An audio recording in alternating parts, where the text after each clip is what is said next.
Hello everyone, welcome again to my channel. I am Radha Kashyap, your biology mentor. आज मैं इस video में आपको थर्ड लेक्चर कराने जा रही हूँ, रेस्पिरेशन इन द प्लांट। हमारे पहले दो लेक्चर में हमने कवर कर लिया है, बहुत सारी चीज़ों को एक्चुअली हमने कवर किया है। हमने ये देखा है कि रेस्पिरेशन इन प्लांट में ग्लाइकोलिसिस के अंदर क्या होता है, क्योंकि आपको पता है कि जब एक प्लांट के अंदर रेस्पिरेशन करना होता है, राइट, ऐसा तो नहीं है कि प्लांट रेस्पिरेशन नहीं करते हैं। प्लांट जब रेस्पिरेशन करते हैं तो वो सेम हमारी तरह ही करते हैं। लाइक ब्रीदिंग पहली इनकी प्रोसेस होती है और फिर खाना तोड़ना इनकी प्रोसेस होती है। तो इनहेलिंग कर लेते हैं, इनहेलिंग इन द सेंस कि ये डायरेक्टली ऑक्सीजन को ले लेते हैं और फिर उसके बाद उसके थ्रू अपना खाना भी ब्रेक डाउन करते हैं। तो खाना ब्रेक डाउन करने के लिए 4 स्टेप को फॉलो करते हैं, जैसे कि मैंने आपको बताया था। एक होती है ग्लाइकोलाइसिस, जो कि सेल के साइटोप्लाज्म के अंदर रन होती है और इसके लिए ऑक्सीजन की रिक्वायरमेंट नहीं होती है। उसके बाद हमने देखा था कि जो ग्लाइकोलिसिस है that is a 10 step process, जो मैंने यहाँ पे पूरी कंप्लीटली आपको डिटेल में बताई थी।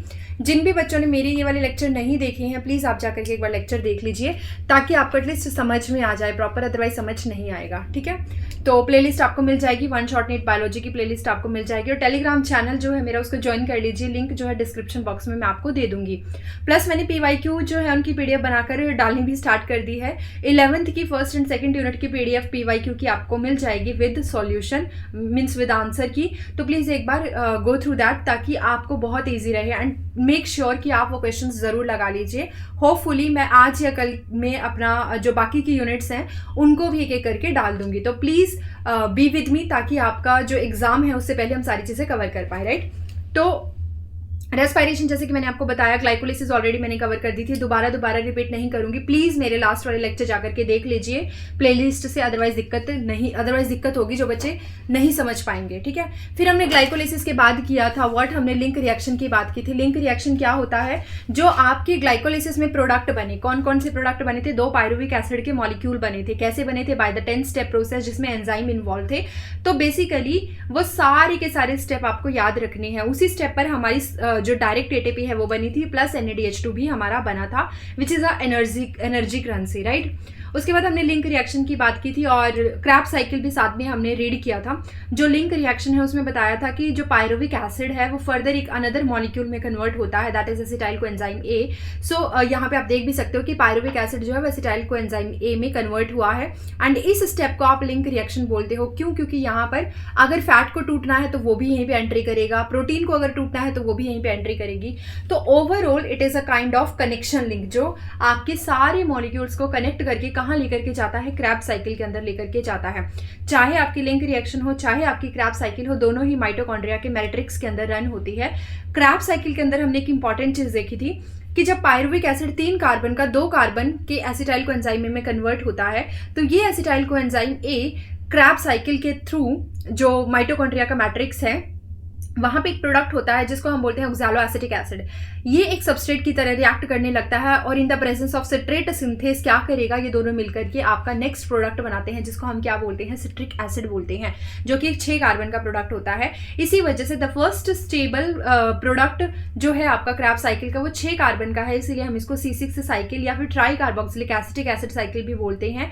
रीजन, क्योंकि यहाँ पे सिट्रिक एसिड जो है उसमें 3 COH ग्रुप होते हैं। फर्दर हमने देखा that it is a 10 step process and इसमें जितने भी एंजाइम इन्वॉल्व होते हैं वो सारे के सारे एंजाइम मैट्रिक्स में होते हैं, but there is one exception, that is your succinate dehydrogenase. जब आप इस स्टेप पर पहुंचे थे तो सक्सिनिक एसिड जब फ्यूमेरिक एसिड में कन्वर्ट हुआ था, तो there is a presence of one enzyme, that is the succinate dehydrogenase. That is the only exception which is not present in the mitochondrial matrix. ये अकेला ऐसा एंजाइम है जो आपको कहाँ दिखाई देगा? ऑन द क्रिस्टा, और we can say on the inner membrane of the mitochondria. तो ये एक्सेप्शन है, दैट्स व्हाई एक बहुत ही हॉट टॉपिक बन जाता है आपकी क्रैब साइकिल का। रिमेंबर, इसको बिल्कुल याद रखिएगा। एंड सेकेंड चीज, इसमें आपको एक और बात याद रखनी है कि किस स्टेप पर आपकी एनर्जी करेंसी बनेगी। एंड द सेकेंड थिंग, किस स्टेप के पास आपको डायरेक्ट ATP मिलने वाली है, और यहाँ पे हमारे पास कितने कितने कार्बन के प्रोडक्ट बनते चले जाएंगे। जैसे हमने देखा था कि आइसोसिट्रिक मान लीजिए या फिर ऑक्सैलोसक्सिनिक एसिड मान लीजिए, ये 6 कार्बन के होते हैं दोनों ही, लेकिन जैसे ही इसमें डिकार्बोक्सिलेशन के बाद अल्फा कीटोग्लूटारिक एसिड बनता है, that is only the 5 carbon molecule. ये अकेला 5 कार्बन का होता है। अल्फा कीटोग्लूटारिक एसिड से फिर से हम डिकार्बोक्सिलेशन कराते हैं, एक CO2 रिमूव करते हैं और हमारे पास अनदर प्रोडक्ट बनता है सक्सिनाइल कोएंजाइम A, जो अगेन 6 कार्बन का होता है। एंड एक इंटरेस्टिंग बात यहाँ पे ये थी कि इन दोनों ही स्टेप पर आपको डिकार्बोक्सिलेशन प्लस डिहाइड्रोजनेशन के थ्रू एनर्जी करेंसी बनती हुई दिखाई दे रही है। अगर आप यहाँ देखोगे तो यहाँ पे भी आपका NADH2 बना, यहाँ देखोगे यहाँ पे देखोगे तो यहाँ पे भी आपका NADH2 बना है। तो इसका मतलब साफ सा है कि यहाँ पे आपकी एनर्जी करेंसी बनी है। एक आपकी एनर्जी करेंसी बनती है जब आप सक्सिनिक एसिड से फ्यूमेरिक एसिड की तरफ जाते हो, तो यहाँ पे भी आपका FADH2 बनता है। ऑलवेज रिमेंबर कि at your level, I am not saying कि आप हायर लेवल की बात करो, हायर लेवल पर जो एक NADH2 है वो आपको नंबर ऑफ मॉलिक्यूल ATP जो देगी वो डिफरेंट होंगे, बट एट योर लेवल जो ATP के मॉलिक्यूल आपको मिलेंगे वो अलग होंगे। तो एक NADH2 से एट योर लेवल 3 ATP मिलते हैं और एक FADH2 से एट योर लेवल 2 ATP मिलते हैं। तो ये बात हमेशा याद रखिएगा। उसके बाद फ्यूमेरिक एसिड से मैलिक एसिड जब आपने बनाया और मैलिक एसिड से जब ऑक्सैलोएसिटिक एसिड बन रहा था, तो इस कंडीशन पर भी there is production of one energy currency, that is NADH2, because I am taking this cycle only one time। अगर आप इसको 2 टाइम मूव कराते हो, क्योंकि आपके पास 2 एसिटाइल कोएंजाइम के मॉलिक्यूल है, तो अगर आप 2 बार साइकिल को रन करते हो तो आप हर एक चीज को मल्टीपल कर लीजिएगा विद 2, यानी कि आपको हर एक चीज 2 बार मिलने वाली है। अगर आपको यहाँ पे 3 NADH2 मिले हैं एक बार मूव कराने पर रन को, एक बार मूव कराने पर साइकिल को, तो अगर आप 2 टाइम मूव कराते हैं साइकिल, 2 बार रन करते हैं साइकिल को, तो आपको 6 NADH2 मिल जाएंगे। एक साइकिल एक बार रन करने पर आपको एक FADH2 मिल रहा है, तो 2 बार रन करने पे आपको 2 FADH2 मिल जाएंगे। हमेशा याद रखना कि यहाँ पे ATP का प्रोडक्शन डायरेक्टली नहीं होता है क्रैब्स साइकिल के अंदर। There is a production of the GTP at the step from where succinyl coenzyme A gets modified into the succinic acid. तो इस स्टेप पर एक GTP का मॉलिक्यूल बनता है in the presence of enzyme that is succinyl thiokinase. तो basically GTP is equivalent to ATP, इसीलिए हम बोल देते हैं कि क्रैब साइकिल में हमें GTP और ATP लगभग आप एक ही बात कर सकते हो, राइट। लिंक रिएक्शन और बाकी की जितनी भी क्रैब साइकिल है, TCA हो गया यानी कि, तो उसके बारे में जब मैंने आपको पूरा एक कैलकुलेशन कराया था कि आपको कैसे कैसे डाटा को समराइज करना है, कितने CO2 बनते हैं, कितना O2 बनता है और क्या क्या होता है, वो सब चीज़ें जब हमने पढ़ी थी तो हमने देखा था कि लिंक रिएक्शन जो है, इसमें जो एंट्रेंट मॉलिक्यूल होता है that is acetyl coenzyme A, वो अकेला ऐसा मॉलिक्यूल है जिसके थ्रू आपके दूसरे प्रोडक्ट, दूसरे सबस्ट्रेट, चाहे फैट हो, चाहे प्रोटीन हो, चाहे ग्लूकोज हो, वो सारे एंट्री करते हैं और फाइनली वो क्रैब साइकिल में एंट्री कर जाते हैं।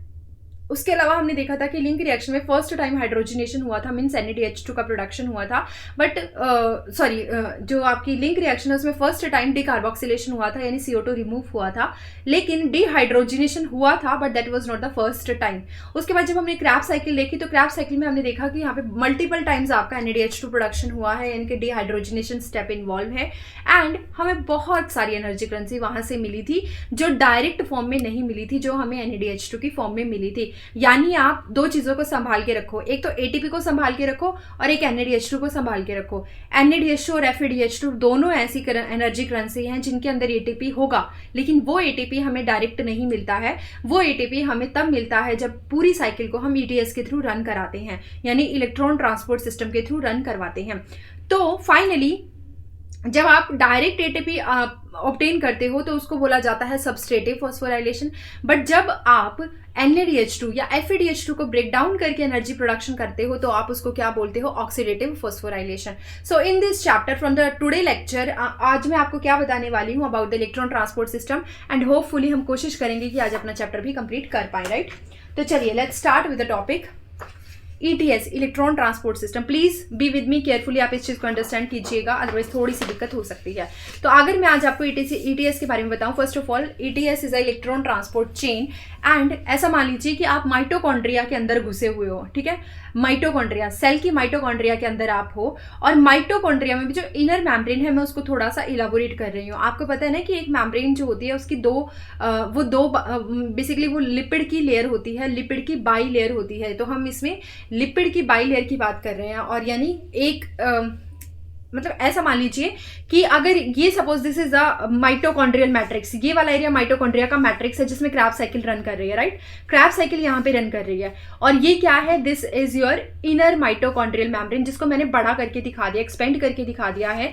जैसे मतलब अगर माइटोकॉन्ड्रिया कोई भी मैम्ब्रेन होती है बाइलिपिड की, तो उसका ये ये इसका पोलर हेड होता है और ये नॉन पोलर टेल होती है, ये इसका पोलर हेड होता है और ये इसकी नॉन पोलर टेल होती है। सेम यहाँ पे भी ये इसका पोलर हेड होता है जो साइटोप्लाज्म की तरफ रहता है, और ये इसका नॉन पोलर टेल होती है, ऐसे, है ना। तो बेसिकली ये पूरा एक ही मेम्ब्रेन है, बट मैंने इसको थोड़ा बड़ा कर दिया है। क्यों? क्योंकि इसमें बहुत सारे कॉम्प्लेक्स प्रोटीन इन्वॉल्व हैं।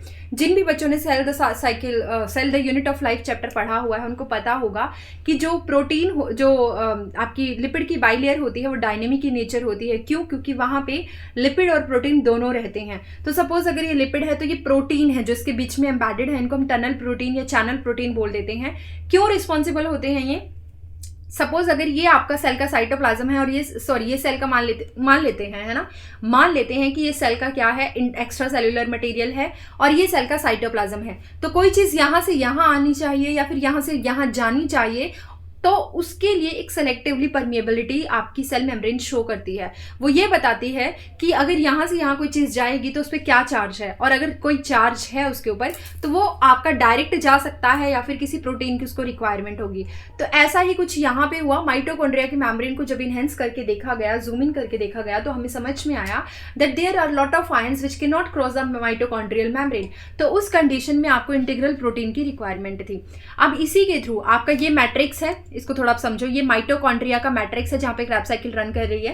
And this is what, this is mitochondria की inner membrane and this is जो ब्राउन कलर में मैंने यहाँ पे शो किया है, this is the mitochondrial outer membrane and this is the space between the two mitochondrial membrane. I hope this is pretty much clear to you. Simply इतना समझ लीजिए कि एक पूरी सेल थी, सेल के अंदर साइटोप्लाज्म था, उस साइटोप्लाज्म में कहीं ना कहीं माइटोकॉन्ड्रिया रखी हुई थी। माइटोकॉन्ड्रिया की this is the outer membrane, this is the inner membrane.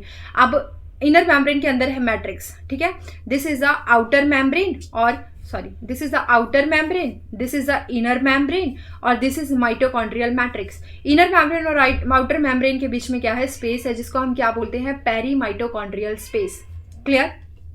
अब एक और चीज समझो, यहाँ पे क्योंकि क्रैब साइकिल चल रही थी तो आपको पता है कि हमारे पास एक बार जब हम क्रैब साइकिल को रन कराते हैं तो 3 NADH2 बनते हैं, और 2 बार अगर रन करा दोगे तो आपके पास 6 NADH2 बनते हैं, 2 FADH2 बनते हैं और 2 GTP बनती हैं। ठीक है, GTP तो डायरेक्ट बन गई, इसीलिए उसको तोड़ने की हमें रिक्वायरमेंट नहीं थी, which is equivalent to ATP। तो हमें डायरेक्ट आपकी क्या मिल गई, एनर्जी मिल गई, जिसको हम बोल देते हैं substrative phosphorylation. But what about the NADH2, what about the FADH2, उनसे कैसे एनर्जी लोगे? उनसे एनर्जी लेने के लिए तो ETS रन करना पड़ेगा ना। तो बेसिकली हमारे पास कुछ कॉम्प्लेक्सेस होते हैं which are embedded in the inner mitochondrial membrane, as you can see here. Complex number 1, this is a complex number 1, complex number 2, complex number 3, complex number 1, complex number 2, complex number 3, complex number 4 and complex number 5। आप अगर direct देख भी पा रहे हो तो complex number 1 जो है वो पूरा क्रॉस कर रहा है दोनों मेम्ब्रेन को, है ना, मतलब बेसिकली इनर माइटोकॉन्ड्रियल मेम्ब्रेन को पूरा क्रॉस कर रहा है। जो आपका कॉम्प्लेक्स नंबर 2 है वो सिर्फ और सिर्फ मैट्रिक्स की तरफ है, लेकिन वो पूरा क्रॉस नहीं कर रहा है। एंड जो आपका कॉम्प्लेक्स नंबर 3 है वो अगेन पूरा क्रॉस कर रहा है माइटोकॉन्ड्रियल मेम्ब्रेन को। नेक्स्ट है आपका कॉम्प्लेक्स नंबर 4 जो अगेन क्या कर रहा है, पूरी माइटोकॉन्ड्रियल मेम्ब्रेन को क्रॉस कर रहा है। And the last one is complex number 5 जो मैट्रिक्स की तरफ आपका बेसिकली 2 कॉम्पोनेंट में होता है, F0 और F1, जिसमें से F0 पार्ट जो होता है वो माइटोकॉन्ड्रिया की मेम्ब्रेन के अंदर इम्बेडेड होता है एंड F1 पार्ट जो होता है वो मैट्रिक्स की तरफ होता है। क्लियर? अब इसको समझने की कोशिश करते हैं। क्रैब साइकिल ने NADH2 बना दिया। क्रैब साइकिल बोल रही है कि भाई अब अपना तो खुद देख ले, मुझे नहीं पता कि NADH2 को तोड़ करके तुम कैसे एनर्जी बनाओगे। उसने कहा ठीक है, तुम बना दो, तुम मैट्रिक्स में छोड़ दो, इसको मैं खुद लेकर के आ जाऊंगा माइटोकॉन्ड्रिया की मेम्ब्रेन के ऊपर और वहां से मैं एनर्जी बना लूंगा। वो मेरा काम है, बनाऊंगा कैसे, ETS को रन करा दूंगा, इलेक्ट्रॉन ट्रांसपोर्ट सिस्टम को रन करा दूंगा। यानी कि तुम सिर्फ और सिर्फ अपनी NADH2 को तोड़ के मुझे इलेक्ट्रॉन दे दो, मुझे कुछ नहीं चाहिए, मुझे सिर्फ अपने NADH2 को तोड़ के आप इलेक्ट्रॉन दे दो और वो इलेक्ट्रॉन मैं एंट्री करा दूंगा और उन इलेक्ट्रॉन को आगे आगे ट्रांसपोर्ट करके मैं एनर्जी बना दूंगा। कैसे बना दोगे, देखते हैं चलो। तो इनर माइटोकॉन्ड्रियल मेम्ब्रेन ने कहा कि मैं ETS को रन करा रहा हूं और देखते जाओ मैं एनर्जी कैसे बनाऊंगा। तो एनर्जी बनाते हैं। अब एनर्जी बनाने के लिए मैट्रिक्स ने, जो क्रैब साइकिल यहाँ पे रन हो रही थी, उसने NADH2 अपना किसको दे दिया, इनर माइटोकॉन्ड्रियल मेम्ब्रेन को दे दिया। तो इनर माइटोकॉन्ड्रियल मेम्ब्रेन ने कहा कि मेरे पास एक कॉम्प्लेक्स नंबर 1 है जिसका नाम है NADH2 डिहाइड्रोजिनेज, साथ में उसके मैंने एक फ्लेवो मोनोन्यूक्लियोटाइड को रखा है और साथ में को फैक्टर भी है आयरन सल्फाइड। ठीक है। तो बेसिकली आपके पास जो कॉम्प्लेक्स नंबर 1 है उसने कहा कि भाई आने दे, तू NADH2 को आने दे, मेरे पास 3 चीजें हैं। मेरे पास NADH2 को तोड़ने के लिए NADH2 डिहाइड्रोजिनेज है, मेरे पास फ्लेविन मोनो न्यूक्लियोटाइड का एक कंपाउंड है, और दूसरी चीज मेरे पास आयरन सल्फाइड है। तो तुम क्या करो, सिर्फ अपना NADH2 दो और मेरे साथ अटैच करा दो। जैसे ही NADH2 इसके साथ अटैच हुआ, इसमें क्योंकि NADH2 डिहाइड्रोजिनेज था तो इसने इसको क्या कर दिया, तोड़ दिया। किसमें तोड़ दिया, NAD+ में प्लस 2H+ में प्लस 2 इलेक्ट्रॉन, क्योंकि 2 हाइड्रोजन टूट गए और जैसे ही हाइड्रोजन टूटते हैं तो हाइड्रोजन और इलेक्ट्रॉन दोनों निकलते हैं। तो ये बात हो गई, ठीक है। इसको हम बोलते हैं ऑक्सीडेटिव फॉस्फोराइलेशन। तो अब मैट्रिक्स में जो क्रैब साइकिल है वो पूछ रही है कि अब क्या करोगे तुम, क्योंकि तुमको हमने अपना क्या दे दिया, NADH2 तो हमने तुम्हें दे दिया, अब तुम बताओ क्या करोगे। तुमने इसको तोड़ भी दिया बाय हेल्पिंग द NADH2 डिहाइड्रोजनेसिस का यूज करके तुमने इसको तोड़ दिया, बट व्हाट अबाउट नेक्स्ट, अब क्या करने जा रहे हो। तो उसने कहा देखते जाओ। NAD+ तो कहाँ पे रह गया, आपके मैट्रिक्स के अंदर रह गया, कोई दिक्कत नहीं थी। NAD+ कहाँ रह गया, मैट्रिक्स के अंदर ही रह गया। लेकिन इसकी और इसकी जरूरत थी। देखो हाइड्रोजन जो आयन है ना वो डायरेक्ट क्रॉस नहीं कर सकते थे मेम्ब्रेन को, इसीलिए हमें एक टनल की रिक्वायरमेंट थी, यानी हमें एक प्रोटीन, एक फैसिलिटी की रिक्वायरमेंट थी, और वो फैसिलिटी किसने दी, कॉम्प्लेक्स नंबर 1 ने दी। तो बेसिकली हाइड्रोजन ने कहा कि इसने फर्स्ट कॉम्प्लेक्स ने कहा कि मुझे इलेक्ट्रॉन की रिक्वायरमेंट है, क्योंकि मेरा नाम ही है इलेक्ट्रॉन ट्रांसपोर्ट सिस्टम, मुझे इलेक्ट्रॉन को ट्रांसपोर्ट कराना है। तो तुम क्या करो, इलेक्ट्रॉन को एंट्री दो। तो इलेक्ट्रॉन तो एंट्री कर गए, इलेक्ट्रॉन एंट्री करे तो हाइड्रोजन ने कहा मैं भी तो आगे जाऊंगा, मुझे भी तो साथ साथ चलना पड़ेगा, क्योंकि अगर मुझे तुम्हें बैलेंस रखना है तो मैं भी साथ साथ चलूंगा। तो हाइड्रोजन आगे चला। लेकिन हुआ क्या, इलेक्ट्रॉन को एक्सेप्ट करने के लिए UQ आगे बैठा हुआ था। इलेक्ट्रॉन को एक्सेप्ट करने के लिए UQ आगे बैठा हुआ था। अब मैंने यहाँ पे ऐसे समझा दिया, आप आगे तरीके से समझ सकते हो।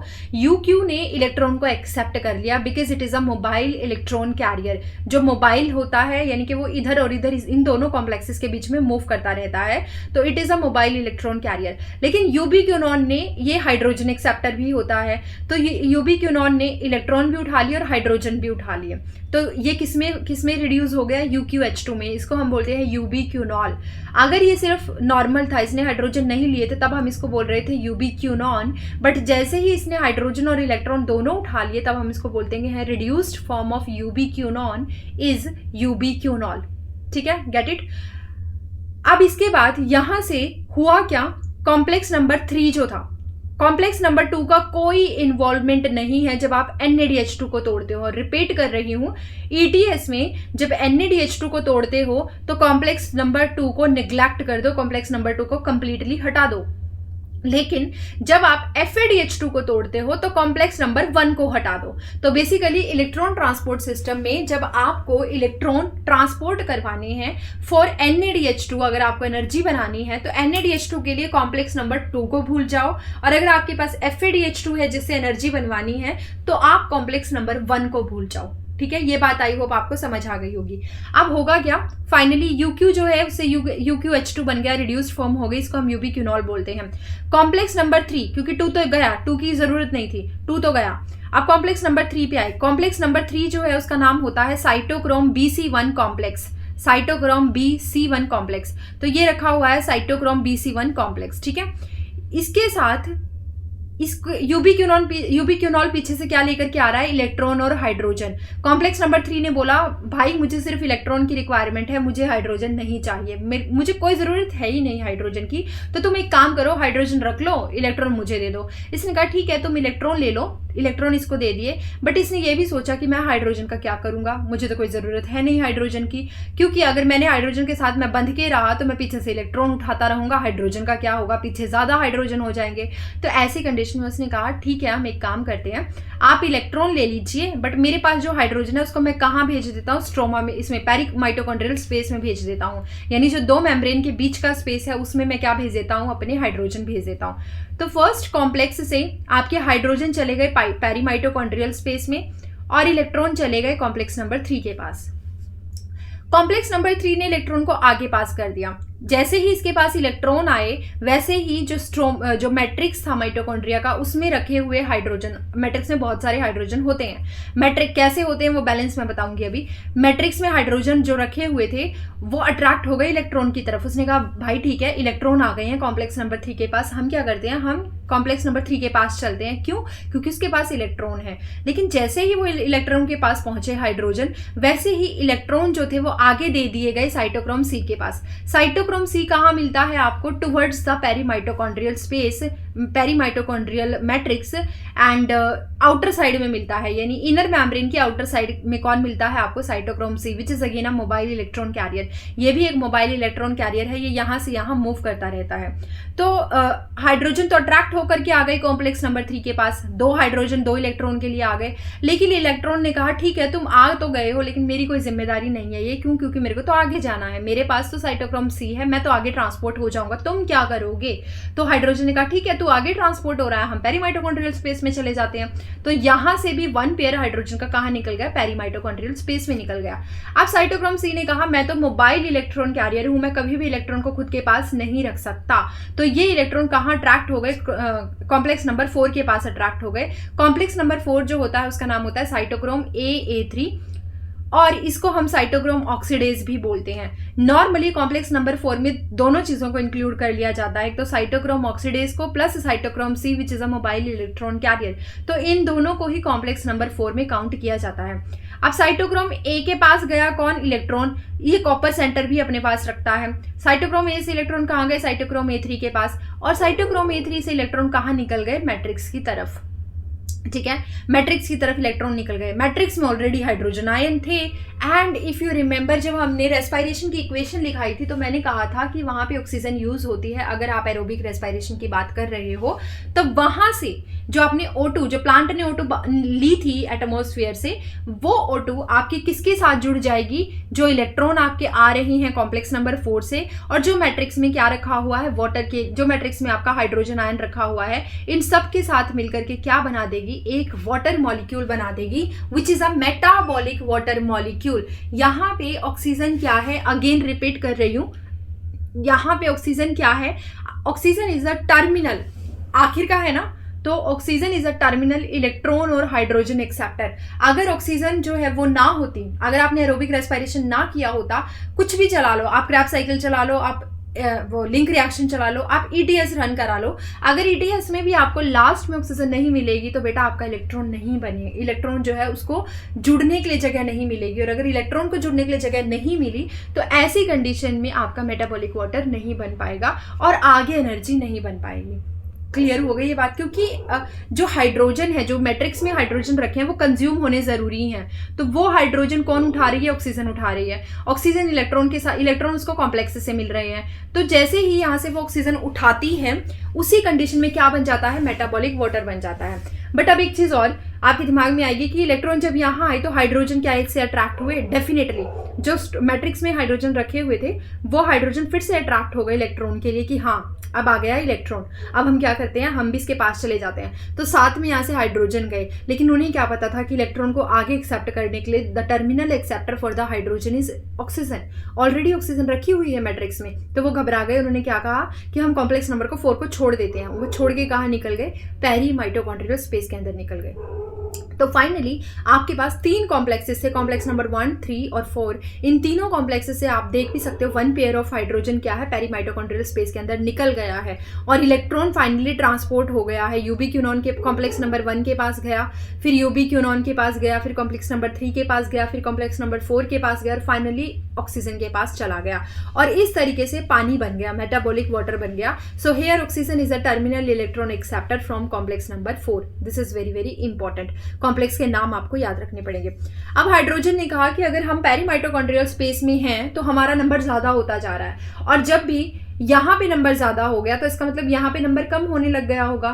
तो जब भी ऐसा कुछ होता है तो एक प्रोटॉन ग्रेडियंट बन जाता है। प्रोटॉन ग्रेडियंट का मतलब होता है कि कंसंट्रेशन का फर्क होना दोनों तरफ। तो यहाँ पे अगर ज़्यादा बन गए हाइड्रोजन, यहाँ कम हो गए हाइड्रोजन, क्योंकि आप वहाँ से खींच रहे हो ना, तो वहाँ पे अगर हाइड्रोजन कम हो गए, यहाँ ज़्यादा बन गए, तो इस कंडीशन में आपका एक प्रोटॉन ग्रेडियंट बन जाता है। And due to this proton gradient there is a generation of proton motive force. आपका पूरा एक प्रोटॉन मोटिव फोर्स जनरेट होता है और उसके जनरेट होते ही आपका जो एफ नॉट है, क्योंकि आपको पता है ये क्या है, this is your complex number 5। तो कॉम्प्लेक्स नंबर 5 किसको बोलते हो, एफ नॉट और F1 is a complex number 5। इसको हम एटीपी सिंथेज भी बोल देते हैं कॉम्प्लेक्स नंबर 5 को। तो उस कंडीशन में जैसे ही प्रोटॉन मोटिव फोर्स जनरेट हुआ, एफ नॉट क्या करने लग गया, रोटेट करने लग गया। जैसे ही एफ नॉट ने रोटेशन स्टार्ट की, वैसे ही F1 जो कि क्या रखता है, एटीपी सिंथेज रखता है, वो क्या हो गया, एक्टिवेट हो गया। एफ नॉट की रोटेट करते ही F1 एक्टिवेशन शुरू हो गया। F1 के एक्टिवेशन से कन्फर्मेशन चेंज हुआ और कन्फर्मेशन चेंज होते ही ये सारे के सारे जो आपके बेसिकली हाइड्रोजन थे वो सारे कहाँ, प्रोटॉन ग्रेडियंट फोर्स जनरेट हो गया था, प्रोटॉन मोटिव फोर्स जनरेट हुआ था। तो उसकी वजह से पेरी माइटोकॉन्ड्रियल स्पेस से जो हाइड्रोजन है वो निकल के वाया कॉम्प्लेक्स नंबर 5 इसके थ्रू निकल के कहाँ चले गए, वापस मैट्रिक्स के अंदर चले गए। तो आपको उसको फिर से क्या कर दिया, आपने मेंटेन कर दिया। लेकिन ध्यान रखना, जैसे ही 1 पेयर ऑफ हाइड्रोजन निकला वैसे ही आपका एक एटीपी बना, सेकंड पेयर ऑफ हाइड्रोजन निकला तो 2 एटीपी बने, थर्ड पेयर ऑफ हाइड्रोजन निकला तो 3 एटीपी बने। तो बेसिकली जो हम बोलते हैं कि एक NADH2 3 एटीपी देता है, दिस इज हियर। यहां से आप समझ सकते हो कि एक NADH2 3 एटीपी कैसे देता है। क्लियर हो गया। तो टोटल एटीपी बन गए हैं 3, किससे, फ्रॉम 1 NADH2, इससे क्या बन गए हैं, 3 एटीपी बन गए। This is very very important. अगर आपको नहीं समझ में आया तो प्लीज एक बार मेरी वीडियो को दोबारा देख लीजिएगा, यहाँ से आपको क्लियर हो जाएगा कि कैसे एक NADH2 से आपके पास 3 एटीपी बने हैं। एंड प्लस वन थिंग, जैसे ही एक एक हाइड्रोजन निकलता जा रहा है, वैसे ही जब ये कन्फर्मेशन चेंज हुई और ये घूमने लग गया, F0 घूमने लगा, इसकी कन्फर्मेशन चेंज हुई, तो इसकी कन्फर्मेशन चेंज होते ही जो मैट्रिक्स के अंदर ADP और इनऑर्गेनिक फॉस्फेट दूर दूर रखे हुए थे वो पास आना शुरू हो जाते हैं और क्या बनाने लग जाते हैं, ATP बनाने लग जाते हैं, इन the presence of what, in the presence of hydrogen ion. So this is basically what I am telling you कि इस तरीके से आपका क्या बनता है, पूरा का पूरा एक एनर्जी करेंसी को यूज करके 3 ATP आप बना लेते हो, because you are breaking the NADH2, that's why it is called as oxidative phosphorylation, because आपको यहाँ पे ATP डायरेक्ट नहीं मिल रही है। अगर डायरेक्ट मिलती है तो that is your substrative phosphorylation. Now the question comes into picture that what is about the FADH2। FADH2 के साथ क्या हुआ होगा। चलो ठीक है, एक NADH2 ने 3 ATP दे दिए, but what about FADH2। So basically सब कुछ सिमिलर रहने वाला है, सिर्फ इतना समझना। ओके, आई एम रिपीटिंग, ये मैट्रिक्स है माइटोकॉन्ड्रिया का, ये FADH2 के लिए मैं आपको बताने वाली हूँ। आपको पता है कि ये आपको कितनी ATP देगा, 2 ATP देगा। तो बेसिकली ये क्या है, मैट्रिक्स है जहाँ पे क्रैब साइकिल रन हो रही है। And this is a inner mitochondrial membrane जिसको मैंने एक्सपेंड कर दिया है, and this is a peri this is outer mitochondrial membrane, और ये इन दोनों के बीच का स्पेस है जिसको हम बोलते हैं पेरी माइटोकॉन्ड्रियल स्पेस। क्लियर है। तो इसकी वजह से, इस स्पेस की वजह से प्रोटॉन मोटिव फोर्स जो है, यहाँ पे हाइड्रोजन जो है जमा हो जाते हैं, कलेक्ट हो जाते हैं और एक फोर्स जनरेट करते हैं। तो चलिए let's start with the next energy currency that is FADH2। अब की बार आप FADH2 को पिक्चर में ले रहे हो, तो FADH2 की वजह से अब की बार कॉम्प्लेक्स नंबर 1 जो है वो टोटली आपका इनएक्टिव हो जाएगा, वो काम नहीं करेगा। तो कॉम्प्लेक्स नंबर 1 की कोई इन्वॉल्वमेंट नहीं होगी। If you remember, complex number 2 जो था वो छोटा सा था, मतलब कि वो पूरी की पूरी मेम्ब्रेन को एम्बेडेड नहीं कर रहा था। इसी वजह से जो आयंस हैं वो क्रॉस नहीं कर सकते इसके थ्रू। याद रखना ये बात बहुत इंपॉर्टेंट है, because it is not a integral membrane protein, it is not the protein which completely embedded in the inner mitochondrial membrane, it is partially embedded in the mitochondrial membrane. That's why there is no chance कि जो electron है वो क्या कर सकते हैं, they can travel from matrix towards the perimitochondrial space. Clear. तो इसीलिए यहाँ पे जो आपका कॉम्प्लेक्स नंबर 2 है, इसके पास जो पावर है या जो एंजाइमेटिक रिएक्शन है that is FADH2 dehydrogenase. FADH2 dehydrogenase के पावर रखता है, यानी यहाँ पे FADH2 को ये तोड़ सकता है। प्लस इसके साथ कॉम्प्लेक्स नंबर 2 में और क्या इन्वॉल्व है, आयरन सल्फाइड यहाँ पे इन्वॉल्व होता है। तो FADH2 टूटा, इसने कहा भाई आने दे, FADH2 आने दे, अगर तूने बना दिया। क्रैब साइकिल ने कहा मेरे पास FADH2 रखा हुआ, मैं क्या करूं? तो इसने क्या कहा कि आप एक काम करो, वो मुझे दे दो। तो कॉम्प्लेक्स नंबर 2 को क्या दे दिया गया? FADH2 दे दिया गया। अब FADH2 को तोड़ने के लिए इसके पास क्या था? FADH2 डिहाइड्रोजनेज था, तो इसने शुरू कर दिया अपना काम। इसने FADH2 को तोड़ा, बिल्कुल सिमिलर जैसे NADH2 को तोड़ा गया था, और FAD2 plus 2H plus 2 electron ये हमें मिल गए। सेम चीज हुई, हाइड्रोजन अब की बार क्रॉस नहीं कर पाएंगे। रीजन क्या है? क्योंकि ये इंटीग्रल मेम्ब्रेन प्रोटीन है, तो हाइड्रोजन यहां से क्रॉस नहीं कर पाएंगे। सेकेंडली, इलेक्ट्रॉन ट्रैवल करना है, इलेक्ट्रॉन को क्रॉस नहीं करना है, इलेक्ट्रॉन को जस्ट ट्रैवल करना है, तो वो कहाँ निकल गए? वो इसके पास निकल गए, कॉम्प्लेक्स नंबर 1 के पास। अब कॉम्प्लेक्स नंबर 1 से इलेक्ट्रॉन कहाँ चले गए? यूबिक्यूनॉन के पास। यूबिक्यूनॉन इस बार रिड्यूस हो नहीं सकता, रीजन आपको पता है, क्योंकि जब हाइड्रोजन ही नहीं आ रहे तो यूबिक्यूनॉन को रिड्यूस कैसे करोगे? तो कुछ भी यहाँ से यहाँ ट्रांसपोर्ट नहीं हुआ, सिर्फ इलेक्ट्रॉन क्या है आगे चले गए। आगे जाके कॉम्प्लेक्स नंबर 3 जो कि क्या था? साइटोक्रोम BC1, ये जो कॉम्प्लेक्स था ये रहा ना, साइटोक्रोम BC1 का जो कॉम्प्लेक्स था, इस कॉम्प्लेक्स ने क्या किया? इसको पिक कर लिया कि ठीक है आजा भाई, इलेक्ट्रॉन आजा, क्योंकि मेरी तरफ अब तू अट्रैक्ट हो रहा है तो तू आजा। तो उसने इसको रख लिया। अब इसके साथ जब जैसे ही यहाँ पे इलेक्ट्रॉन आए, हाइड्रोजन ने कहा जो मैट्रिक्स में रखे होते कि भाई फिर से इलेक्ट्रॉन आ गए, हम इसके पास जाना चाहते हैं। तो जैसे ही इलेक्ट्रॉन इसके पास गए, इतने में इलेक्ट्रॉन आगे निकल गया साइटोक्रोम C के पास। हाइड्रोजन बेचारों को कोई स्पेस नहीं मिला, तो उन्होंने क्या किया? उन्होंने सोचा अपनी इसी में भलाई है कि हम पेरीमाइटोकॉन्ड्रियल स्पेस के अंदर एंट्री कर जाते हैं। तो वो कहाँ निकल गए? पेरीमाइटोकॉन्ड्रियल स्पेस के अंदर निकल गए। उसके बाद cytochrome C which is again like mobile electron carrier, तो उसने क्या किया? अपना इलेक्ट्रॉन किसको दे दिया? कॉम्प्लेक्स नंबर 4 को, साइटोक्रोम A और A3 को। ठीक है, तो यहाँ से इलेक्ट्रॉन जैसे ही आगे गए वैसे ही अट्रैक्ट होने के लिए हाइड्रोजन आ गए, तो पेयर ऑफ हाइड्रोजन यहाँ से फिर निकल गया। लेकिन इलेक्ट्रॉन को एक्सेप्ट करने के लिए मैट्रिक्स के अंदर टर्मिनल इलेक्ट्रॉन एक्सेप्टर ऑक्सीजन बैठा हुआ था, उसने उसको एक्सेप्ट कर लिया, और जैसे ही उसने उसको एक्सेप्ट कर लिया वैसे ही मेटाबॉलिक वाटर बन गया। तो सेम कंडीशंस है NADH2 और FADH2 के लिए, लेकिन सिर्फ एक डिफरेंस आया कि यहाँ पे कॉम्प्लेक्स नंबर 1 से 2 हाइड्रोजन और एक्स्ट्रा जा रहे थे, जो आगे जाकर के एक ATP और बनाते हैं। लेकिन यहाँ से कॉम्प्लेक्स नंबर 2 से कोई हाइड्रोजन पास नहीं हुआ, सिर्फ 2 पेयर ऑफ हाइड्रोजन आगे जा पाए, जो कॉम्प्लेक्स नंबर 5 में जाएंगे, F0 के पास जाएंगे, क्योंकि there is a formation of gradient of proton का ग्रेडियंट बन गया है। तो जैसे ही आपके हाइड्रोजन आगे जाएंगे, F0 क्या करेगा? इट स्टार्ट्स टू रोटेट, ये रोटेट करना शुरू करेगा। 2H उठा के अंदर से बाहर उठा करके पेरीमाइटोकॉन्ड्रियल स्पेस से वापस कहाँ डालता रहेगा? आपके मैट्रिक्स में डालता रहेगा, जिसकी वजह से ATP सिंथेस की कन्फर्मेशन चेंज होगी, और कन्फर्मेशन चेंज होते ही जो मैट्रिक्स के अंदर ADP और इनऑर्गेनिक फॉस्फेट रखा हुआ है दूर दूर वो पास आ जाएगा और ATP का सिंथेसिस हो जाएगा। बिकॉज यहाँ से सिर्फ 2 पेयर ही हाइड्रोजन के निकलेंगे, इसलिए 2 ATP का ही सिंथेसिस होने वाला है। It is very very easy. अगर आपको इस तरीके से समझ में आ गया तो I think this is a very easy to remember, अगर आपको ये चीज़ समझ में आई है। ठीक है, तो आई होप आपको ये समझ आ गया होगा ETS। अब हम इसके थोड़े से पॉइंट पढ़ लेते हैं। पॉइंट्स के बारे में जानना ज़रूरी है, वैसे तो थोड़ा सा अलग हो जाता है, थोड़ा सा एक्स्ट्रा भी हो जाता है can say, but still I want कि आप इस चीज़ को स्टडी करो, है ना। तो देखिए ETS के कुछ पॉइंट हैं। पहली बात, ETS कहाँ पे रन करता है? It runs on the Crysta, inner mitochondrial membrane के ऊपर ये रन करता है। टोटल 5 कॉम्प्लेक्स हैं, ओनली 4 कॉम्प्लेक्सेस इन्वॉल्व होते हैं एक टाइम पर। आपने अभी देखा भी कि कॉम्प्लेक्स नंबर 1 जो है, कॉम्प्लेक्स नंबर 2 जो है वो इन्वॉल्व नहीं होता जब NADH2 को तोड़ते हो, और कॉम्प्लेक्स नंबर 1 इन्वॉल्व नहीं होता जब FADH2 को तोड़ते हो। हाई टेम्परेचर पे अगर आप टेम्परेचर को हाई कर देते हो तो जो कॉम्प्लेक्स नंबर 5 था आपका, जो F0 F1 था, वो आपस में जुड़े हुए होते हैं एक्चुअली, बट आप उसको रिमूव भी कर सकते हो। अभी मैंने कहा था कि UQ जिसको हम यूबिक्यूनॉन बोलते हैं, यूबिक्यूनॉन, जब उसको इलेक्ट्रॉन और हाइड्रोजन दोनों मिल जाते हैं तो वो रिड्यूस्ड फॉर्म हो जाती है, जिसको यूबिक्यूनॉल बोलने लग जाते हैं। उसके अलावा यूबिक्यूनॉन एंड साइटोक्रोम C, मैंने आपको बताया भी था, ये वाले ubiquinone and cytochrome C, these are the mobile electron carrier. Even ubiquinone जो होता है ये मोबाइल हाइड्रोजन कैरियर भी होता है, हाइड्रोजन को भी ये कैरी करता है। तो सेम चीज लिखी है कि ubiquinone and cytochrome C are the mobile electron और हाइड्रोजन कैरियर। साइटोक्रोम C जो है, जो आपका दूसरा वाला जो कॉम्प्लेक्स नंबर 3 और 4 के बीच में आपका साइटोक्रोम C है, that is a small protein present towards the outer side on inner mitochondrial membrane as intrinsic protein. So here you can see जो साइटोक्रोम C है, पहली बात तो स्मॉल सी प्रोटीन है, और दूसरी चीज वो आउटर साइड में है। This is a inner side of inner mitochondrial membrane and this is a outer side of the inner mitochondrial membrane. तो साइटोक्रोम C जो है वो आउटर साइड में प्रेजेंट होता है। ठीक, ओके ग्रेट।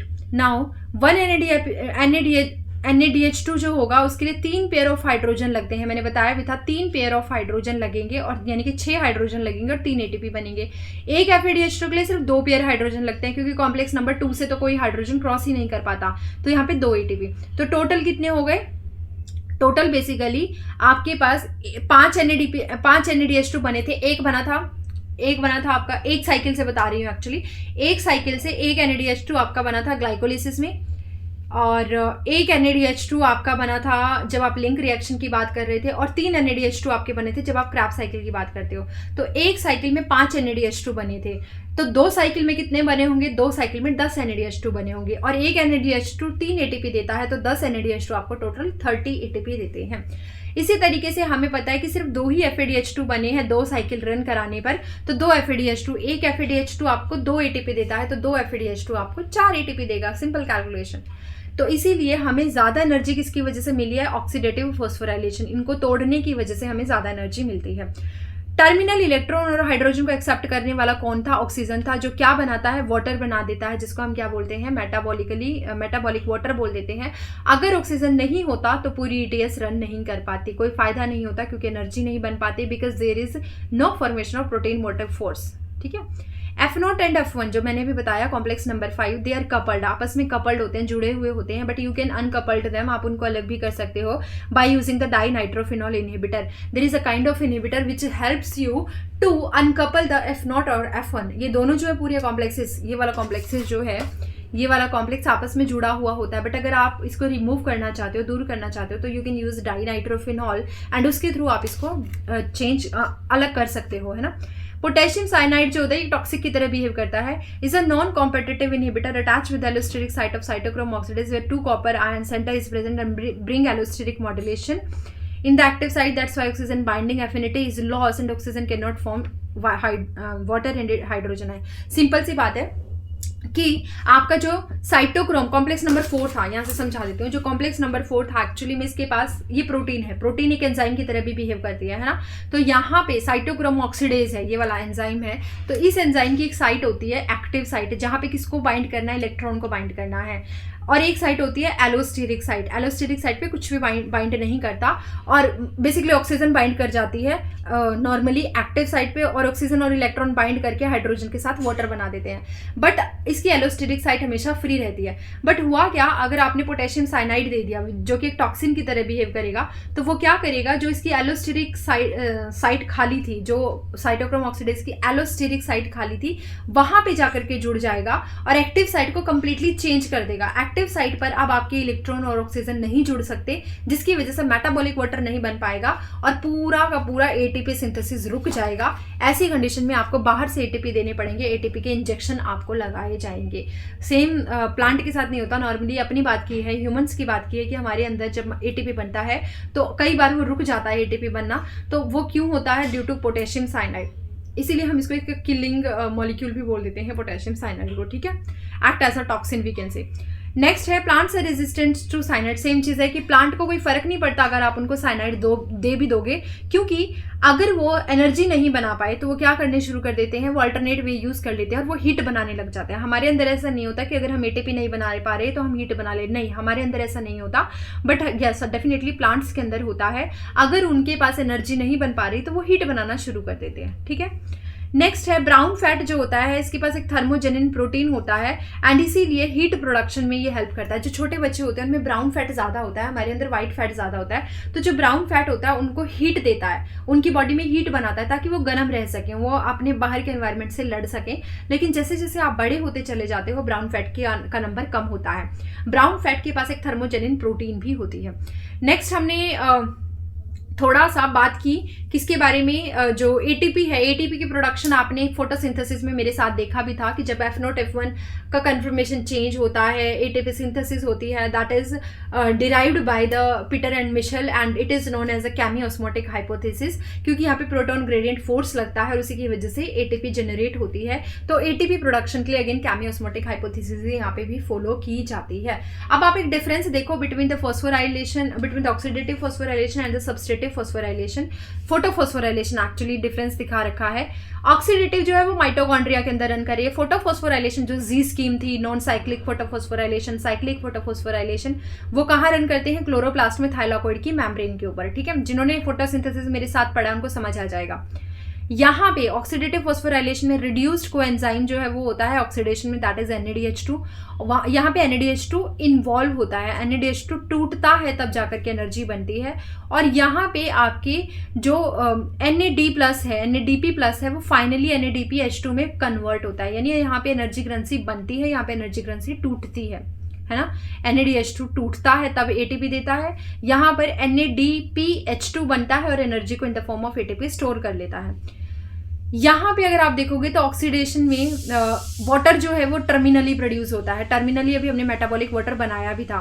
और यहाँ पे अगर आप देखोगे फोटोफॉस्फोराइलेशन में तो वाटर को फोटोलाइज्ड किया जाता है। इनिशियली आपने देखा था कि जो ल्यूमन है थाइलाकोइड मेम्ब्रेन का, वहां पे आपने पानी को तोड़ा था और तब जाकर के आपकी पूरा नॉन साइक्लिक पाथवे रन किया था। उसके अलावा ऑक्सीडेटिव फॉस्फोराइलेशन में टर्मिनल इलेक्ट्रॉन एक्सेप्टर कौन होता है? ऑक्सीजन होता है ना। और यहाँ पे ऑक्सीजन प्रोड्यूस होती है। आपको पता है फोटोसिंथेसिस में क्या होता है? ऑक्सीजन प्रोड्यूस्ड होती है और O2 जो होती है as a by product release होती है।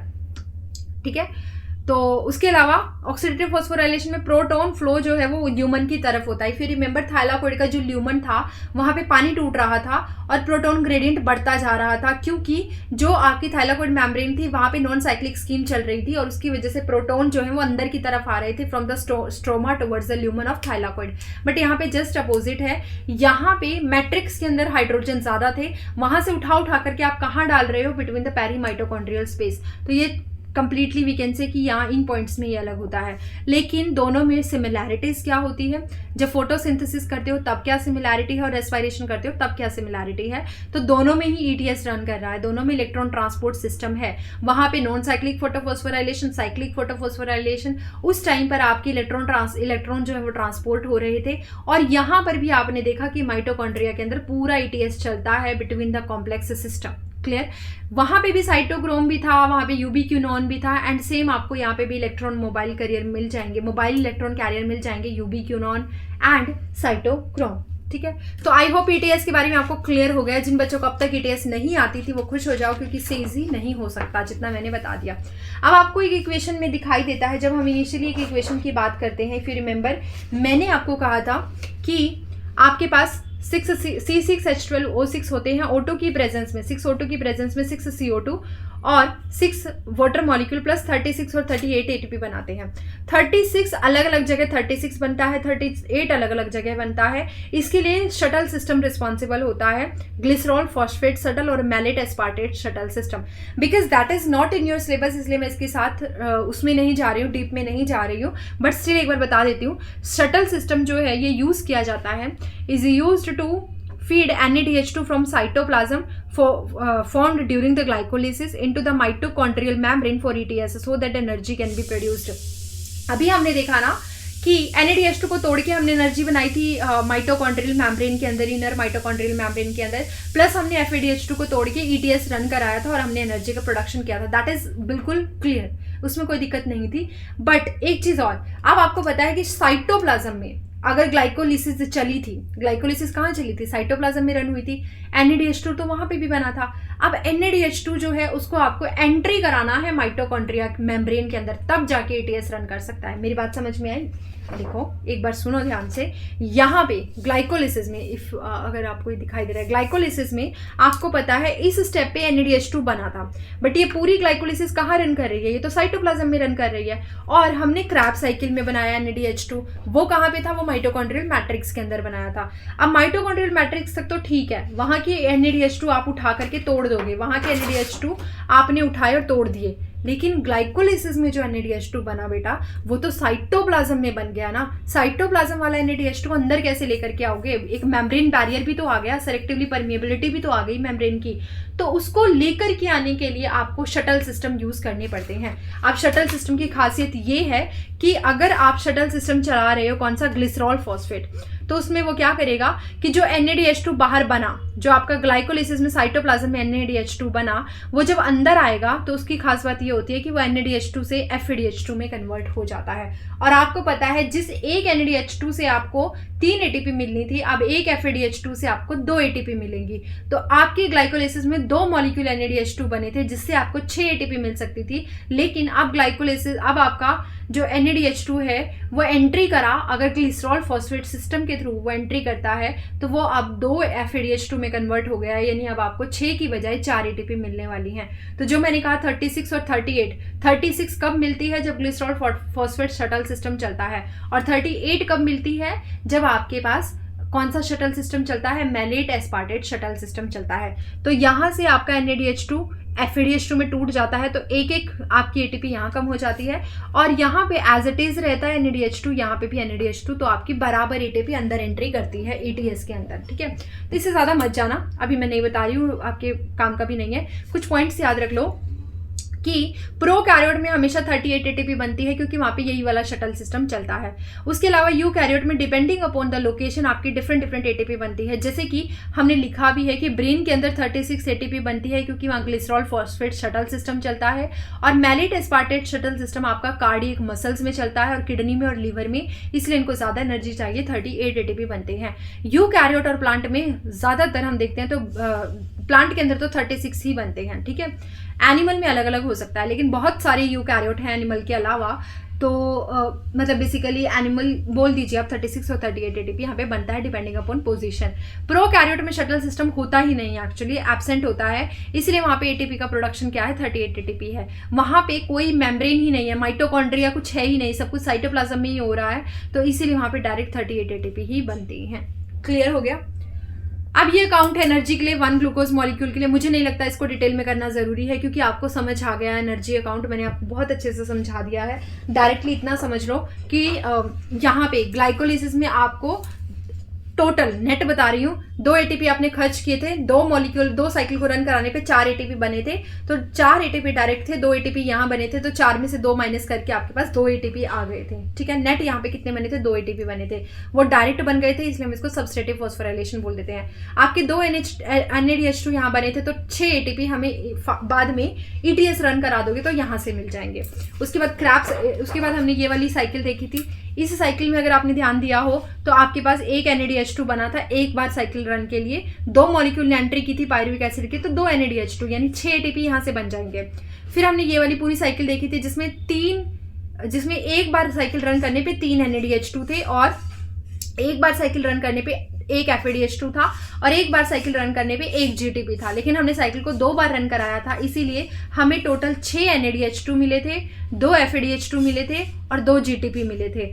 6 NADH2 मतलब एक NADH2 से 3 ATP, तो 6 से हमें मिली 30 ATP, और एक FADH2 से 2 ATP, 2 से मिल जाएगी 4 ATP, और ये 2 ATP तो हमें एग्जैक्टली मिली ही थी। तो जब पूरा कैलकुलेशन ओवरऑल करोगे तो आपका 36 और 38 ATP का एक पूरा सिस्टम बन जाएगा, लेकिन वो डिपेंड करता है अपॉन द शटल सिस्टम। ठीक है, अब हमने स्टार्टिंग में ही कहा था कि रेस्पिरेशन जो होता है ना, वो कभी भी एक कैटाबॉलिक प्रोसेस नहीं है। ऐसा नहीं है कि वो सिर्फ चीज़ों को तोड़ने का काम कर रहा है, नहीं, there is lot of different things जहाँ पे आपकी चीज़ें बनती भी हैं, जैसे कि हम इसी वजह से हम रेस्पिरेशन को एम्फीबोलिक प्रोसेस भी बोलते हैं, क्योंकि यहाँ पे बहुत सारी चीज़ें बनती भी हैं, जैसे कि प्राइमरी मेटाबोलाइट पायरुविक एसिड जो था उससे क्या बन सकता है? उससे अमीनो एसिड बन सकते हैं, प्रोटीन बन सकते हैं। ठीक है, अल्फा कीटोग्लूटारिक एसिड जो कि 5 कार्बन का क्रैब साइकिल में बना था, अगर समटाइम इसको लगता है कि ग्लूटामेट बनाना है, ग्लूटामिक एसिड की मेटाबॉलिज्म करनी है, तो ये क्रैब साइकिल से निकल लेता है और क्या बना देता है? ग्लूटामिक एसिड बना देता है। नाइट्रोजन की मेटाबॉलिज्म के लिए भी रिस्पॉन्सिबल होता है, assimilation of nitrate, right. Precursor for the carotenoid हो गया, टर्पीन हो गया, जिब्रालिक एसिड हो गया, कौन होता है? एसिटाइल कोएंजाइम में, which is the एंट्रेंट molecule actually in the Krebs cycle. तो ये क्या करता है? ये आपका क्या क्या बना देता है? कैरेटिनॉइड, टर्पीन और जिब्रालिक एसिड। सक्सिनाइल कोएंजाइम में, इफ यू रिमेंबर आपकी क्रैब साइकिल में बना था, तो ये क्लोरोफिल और साइटोक्रोम के लिए प्रिकर्सर का तरह काम करता है। ऑक्सैलो एसिटिक एसिड आपके एल्केलॉइड हो गया, पिरिमिडीन्स हो गए, ये सब बना देता है। मैलिक एसिड आपका एस्पार्टिक एसिड में कन्वर्ट हो जाता है। तो ये बेसिकली क्या है? दिस इज एक्चुअली ये बता रहा है कि आपकी बहुत सारी चीज़ें बनती भी हैं ड्यूरिंग द रेस्पिरेशन। ठीक, ये क्या है, एनाबॉलिक प्रोडक्ट है रेस्पायरेशन के। इनको आप अलग कर सकते हो, जैसे आपको ये सब चीज़ें बना ली आपने, आप इनको अलग करने के लिए एक मेथड यूज़ कर सकते हो जिसको हम बोलते हैं एनाप्ल्यूरेटिक रिएक्शंस। उसके थ्रू आप इस पूरे चीज़ों को अलग कर सकते हो। There is another concept that is respiratory quotient. Respiratory quotient जो होता है वो क्या करता है, उसमें आपको याद रखना है कि वॉल्यूम ऑफ रिमूव्ड CO2, कितना CO2 रिमूव हुआ ड्यूरिंग द रेस्पायरेशन एंड कितनी ऑक्सीजन को आपने कंज्यूम किया। तो there is a ratio actually between the volume of the removed CO2 and the volume of the consume O2। अगर इसमें देखोगे तो कार्बोहाइड्रेट के लिए ये इक्वेशन है, इस इक्वेशन के थ्रू 6 CO2 रिलीज हुए हैं 6 O2 को यूज करने के बाद, तो रेस्पायरेटरी क्वोशेंट विल बी 1। तो यहाँ पे कार्बोहाइड्रेट जैसे वीट हो गया, बार्ले, मेज, पोटैटो, जर्मिनेटिंग जो जर्मिनेट कर रहा है, तो इन सब का कितना आने वाला है, 1 आने वाला है। Respiratory quotient for tripalmitic acid which is a kind of fat, तो इसका अगर आप ये इक्वेशन देखोगे तो यहाँ पे आपके पास 145 O2 को आपने यूज किया है फॉर प्रोड्यूसिंग द 102 CO2, तो 102 ओवर 145 आपका क्या हो जाएगा, 0.7। तो फैट कितना हो गया, लेस देन 1 हो गया, जैसे कैस्टर हो गया, कोकोनट ऑयल हो गया, है ना। तो ये सारा क्या है, बेसिकली ये आपका रेस्पायरेटरी क्वोशेंट होता है। उसके अलावा respiratory quotient of anaerobic respiration, मतलब आप ऑक्सीजन का यूज ही नहीं कर रहे हो बेटा, तो उस टाइम पे क्या होगा, respiratory quotient for the anaerobic respiration क्या रहने वाला है, CO2 आपकी इस पूरी में देखो, ये फर्मेंटेशन प्रोसेस है, अल्कोहल बनाने के लिए यीस्ट के अंदर की जाती है, इसमें एनर्जी भी कम ही निकलती है, 2 CO2 मॉलिक्यूल निकलते हैं एक ग्लूकोज के मॉलिक्यूल को तोड़ने पे। तो इस कंडीशन में आपके पास ऑक्सीजन तो आपने यूज ही नहीं की, 0, और आपकी CO2 निकली है 2, तो 2/0 इज इक्वल टू इन्फिनिटी। तो इन्फिनिटी आपका रेस्पायरेटरी क्वोशेंट होता है एनारोबिक रेस्पायरेशन में। उसके अलावा there are some maturating fatty seeds होते हैं, उनका मोर देन 1 होता है। There are some organic acid, for example malic acid, oxalic acid. Malic acid का रेस्पायरेटरी क्वोशेंट 1.33 होता है, ऑक्सैलिक एसिड का 4.0 होता है। और हमेशा याद रखना कि जो कैम प्लांट्स होते हैं, ग्रेसुलेशन एसिड मेटाबॉलिज्म जिनके अंदर चलती है, जो बहुत ही ड्राई कंडीशंस में रहते हैं, सेक्युलेंट प्लांट्स होते हैं, उनके अंदर भी आपके ऑर्गेनिक एसिड बनते हैं, जैसे मैलिक एसिड बनता है, तो उसका रेस्पायरेटरी क्वोशेंट मोर देन 1 होता है। कभी कभी ऑक्सीडेशन जो होती है वो इनकम्प्लीट हो जाती है, कंप्लीट नहीं होती है, तो उस टाइम पर रेस्पायरेटरी क्वोशेंट क्या होगा, 0 होगा, ये बात याद रखना, ठीक है। मिक्स्ड डाइट अगर आप ले रहे हो तो उसका रेस्पायरेटरी क्वोशेंट होता है लेस देन 1। और अगर आप कलर्ड पेटल्स ले रहे हो, पेटल्स क्या है, पिगमेंट होती हैं पेटल्स, है ना, कलर्ड होती हैं, तो उनमें प्रोटीन होता है। सेनिसेंट लीव्स ले रहे हो तो उनमें कार्बोहाइड्रेट खत्म हो चुका है। स्टार्विंग लीव्स हो रहे हो तो उनमें भी कार्बोहाइड्रेट खत्म है, तो इनका सबका रेस्पायरेटरी क्वोशेंट कितना होता है, लेस देन 1 होगा, ठीक है। तो मोर देन सफिशिएंट है जितना मैं बता रही हूँ, मैंने आपको नीड लेवल का बता दिया है, एंड सेकेंड चीज एनसीईआरटी से थोड़ा सा ऊपर भी बता दिया है। Pentose phosphate pathway is not in your syllabus, इसको हम और नाम से भी जानते हैं, PPP pathway, hexose, okay, PPP pathway, hexose monophosphate pathway, give me 1 sec, PPP pathway, hexose monophosphate pathway, HMP pathway, safety valve, और शंट ऑफ EMP यानी Embden Meyerhof Parnas pathway, glycolysis का ही दूसरा नाम है, उसके लिए शंट ऑफ EMP होता है। डायरेक्ट ऑक्सीडेटिव फॉस्फोराइलेशन पाथवे होता है, ये भी साइटोप्लाज्म में चलता है और प्लास्टिड के अंदर चलता है। आपके सिलेबस में नहीं है इसलिए मैं नहीं बता रही हूँ, पूरा चैप्टर, ये पूरा पॉइंट मैंने यहाँ से स्किप कर दिया है। आप पढ़ना चाहो तो नॉर्मली देख लेना, but not in your syllabus. अगर आप जानना चाहते हो तो मैं अलग से एक वीडियो बना दूंगी इसके लिए। फैक्टर्स अफेक्टिंग फोटो रेस्पायरेशन, आप देखो आपने हर चीज़ पढ़ी, अब आप उसके रिगार्डिंग कुछ फैक्टर भी तो पढ़ोगे ना जो रेस्पायरेशन को अफेक्ट कर रहे हैं। फॉर एग्जांपल पहला जो है वो है oxygen. Oxygen is directly proportional to respiration, जितनी ऑक्सीजन दोगे रेस्पायरेशन रेट जो होगा वो उतना ही ज़्यादा क्या हो जाएगा, बढ़ जाएगा। अगर एनारोबिक रेस्पायरेशन कर रहे हो, अगर आप उसको एरोबिक में शिफ्ट कर दो, is shifted to aerobic respiration, then respiration जो रेट होगी वो क्या हो जाएगी, इंक्रीज हो जाएगी, एंड CO2 का इवोल्यूशन, रेस्पायरेशन का रेट इंक्रीज हो जाएगा। जैसे यहाँ देख लो, रेस्पायरेशन का रेट O2 ज़्यादा यूज़ करने लग जाओगे, CO2 कंपैरिजन में कम निकलेगी, तो इस वजह से इस चीज़ को हम क्या बोलते हैं, इस इफेक्ट को हम बोलते हैं पाश्चर इफेक्ट, CO2 का कम हो जाना due to high use of O2, ठीक है। उसके अलावा as O2 increases photosynthesis decrease, O2 बढ़ाओगे तो फोटोसिंथेसिस तो डेफिनेटली डिक्रीज होगी, इसको हम बोलते हैं वारबर्ग इफेक्ट। टेम्परेचर का एक डायरेक्ट इफेक्ट होता है रेस्पायरेशन पे। एक क्यूट एंड थंब रूल लगता है कि अगर आप 10 डिग्री टेम्परेचर बढ़ाते जाते हो तो उस कंडीशन में आपके पास इंक्रीज इन टेम्परेचर क्या करेगा, रेस्पायरेशन को इंक्रीज कर देगा और फ्रूट की राइपनिंग होने लग जाएगी। ऐसे फ्रूट को हम क्लाइमैक्टिक रेस्पायरेशन भी बोलते हैं। फ्रूट की राइपनिंग के लिए इथाइलिन हार्मोन भी रिस्पॉन्सिबल होता है, विच is a volatile hormone, plant growth regulator, and वो भी सेम चीज करता है। ऐसे फ्रूट को आप क्लाइमैक्टिक फ्रूट बोल देते हो जो कि इथाइलिन या फिर रेस्पायरेशन के ज्यादा होने की वजह से फोटोसिंथेसिस को स्टोर करने लग जाते हैं, ज़्यादा कार्बोहाइड्रेट को स्टोर कर लेते हैं, उनको आप क्लाइमैक्टिक फ्रूट बोलते हो। But there are some non climacteric fruit, जैसे कि ग्रेप्स हो गया, स्ट्रॉबेरी हो गई, तो वो क्या होते हैं, नॉन क्लाइमैक्टिक फ्रूट्स होते हैं। Banana, apples are the climacteric fruits. H2O क्या है, इसका क्या रोल होता है रेस्पिरेशन में? एक्चुअल में it helps in the seed germination. Initially आपको सीड को जर्मिनेट कराने के लिए वाटर की रिक्वायरमेंट होती है, एंड एनारोबिकली आप उसको दे सकते हो, लेकिन बाद में एरोबिक जो है आपको वाटर ऑक्सीजन की रिक्वायरमेंट होती है रेस्पिरेशन के लिए। Water is important to initiate seed germination. अगर वाटर नहीं होगा तो सीड जर्मिनेट नहीं हो सकता। That's why it is very very important. ठीक है, अब इसके अलावा वैसे तो एक्स्ट्रा की चीज़ें हैं, बट मैं थोड़ा सा आपको ना हाईलाइट कर देती हूँ इंपॉर्टेंट चीज़ें जो आप जानना चाहो अगर, तो वो मैं बताना ज़रूरी समझती हूँ। एक बार देख लेते हैं। ये आपका थोड़ा सा ऊपर रहेगा ना, मर्जी आपकी, करना चाहो ना करना चाहो। तो बेसिकली एक बार फटाफट देख लेते हैं जितना हो पाता है। एनारोबिक रेस्पिरेशन एंड फर्मेंटेशन, दोनों के बीच में एक डिफरेंस होता है। तो एनारोबिक रेस्पिरेशन इज इंट्रासेलुलर। एक सेल के अंदर जब रेस्पिरेशन हो रहा है, एक बाउंड्री के अंदर जब रेस्पिरेशन हो रहा है, उसको हम बोलते हैं anaerobic respiration. Whereas the fermentation is extra cellular by the extra cellular enzyme. जब आप किसी सेल के बाहर कोई चीज़ करा रहे हो, जैसे आप अल्कोहल का प्रोडक्शन करा रहे हो बड़े बड़े बीकर के अंदर, तो रिएक्टर के अंदर, तो हम उसको बोल देते हैं फर्मेंटेशन। ठीक है, उसके अलावा एक कॉमन प्रोसेस नहीं होती है एनारोबिक रेस्पिरेशन। फर्मेंटेशन जो है वो माइक्रोब और यीस्ट की हेल्प से किया जाता है। आप बायोरिएक्टर में आपने देखा होगा कि हम फर्मेंटेशन के थ्रू बहुत सारे प्रोडक्ट बनाते हैं, लेकिन वहाँ पे हम क्या यूज़ करते हैं, वहाँ पे हम बैक्टीरिया या फिर यीस्ट का यूज़ कर देते हैं। जैसे कि अगर मुझे एसिटिक एसिड बनवाना है तो मैं एसिटोबैक्टर एसिटाई का यूज़ करूँगी, ब्यूटायरिक एसिड बनवाना है तो क्लस्ट्रीडियम का यूज़ करूँगी, ऑर्गेनिक एसिड बनाने हैं तो एस्परजिलस का यूज़ करूँगी, और इथाइल अल्कोहल अगर मुझे बनाना है तो मैं यीस्ट का यूज़ करने जा रही हूँ। आई होप दिस इज क्लियर। ठीक है, एनारोबिक रेस्पिरेशन में जो सबस्ट्रेट होता है वो इनकम्प्लीट ऑक्सीडाइज होता है, क्योंकि यहाँ पे ऑक्सीजन नहीं होती है। That is does not involve ETS, इसलिए इसका यहाँ पे ईटीएस नहीं होगा, इलेक्ट्रॉन ट्रांसपोर्ट सिस्टम यहाँ पे रन नहीं करेगा, तो मेटाबॉलिक वाटर भी यहाँ पे नहीं बनता है।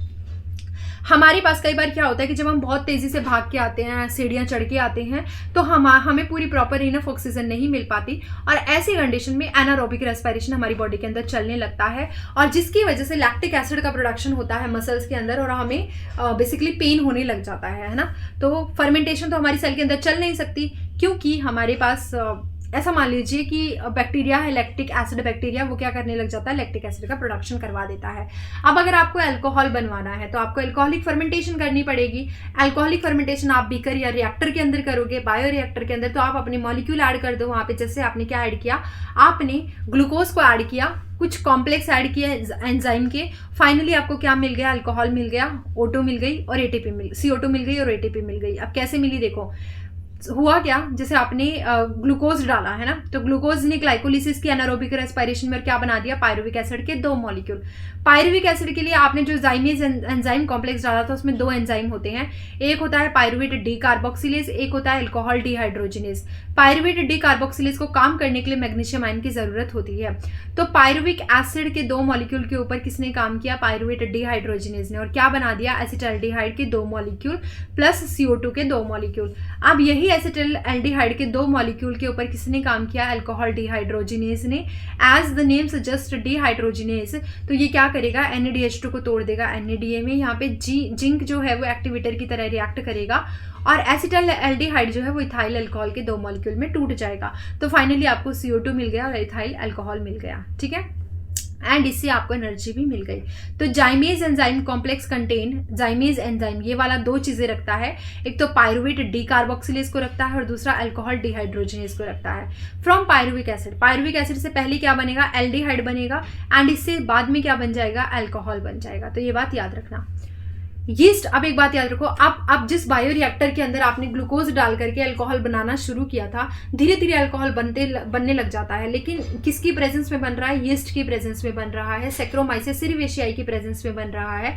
लेकिन जैसे जैसे आप ये बनाते जा रहे हो वैसे वैसे धीरे धीरे अल्कोहल की कंसंट्रेशन बढ़ती जा रही है। एक टाइम ऐसा आएगा जब 13% अल्कोहल हो जाएगा, तो at the 13% alcoholic concentration yeast खुद ही मर जाएगा, तो इसलिए 13% से ज़्यादा अल्कोहल नहीं होने दे ले सकते। अगर उससे ज़्यादा हो गया तो यीस्ट खुद मर जाएगा और पूरा का पूरा प्रोसेस रुक जाएगा, इसलिए उसको टाइमली बाहर निकालते रहते हैं ताकि वो क्या कर सके, सर्वाइव कर सके। ठीक है, नेक्स्ट है डिफरेंट कंसंट्रेशन अगर आपको चाहिए अल्कोहल की, किसी में ज़्यादा कंसंट्रेशन चाहिए 50 to 60%, किसी में कम चाहिए, जैसे ब्रांडी, रम, विस्की, गिन, वोडका, ये सब सारी जो होती हैं, इनके लिए आपको अल्कोहल की अगर डिफरेंट कंसंट्रेशन चाहिए तो वो डिस्टिलेशन से हमें मिलती है।